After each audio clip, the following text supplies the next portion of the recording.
Hivi lini wewe Muislamu umeamka usiku, umetenga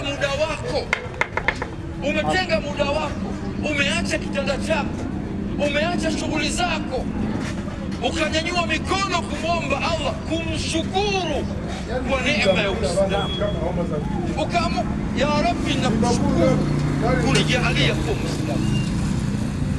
Pengine Uislamu wetu unakuwa ni ule wa mazoea, baba Muislamu, mama Muislamu, tumezaliwa kwenye Uislamu, lakini wewe thamani yako, wako wangapi wameutamani Uislamu, lakini Allah hakuwapa taufiki ya kuwa Muislamu. Wewe Allah amekupa Uislamu. Hii peke yake neema kama hii. Lini ulikosa usingizi ukawaza ukaona neema hii thamani yake ni ipi?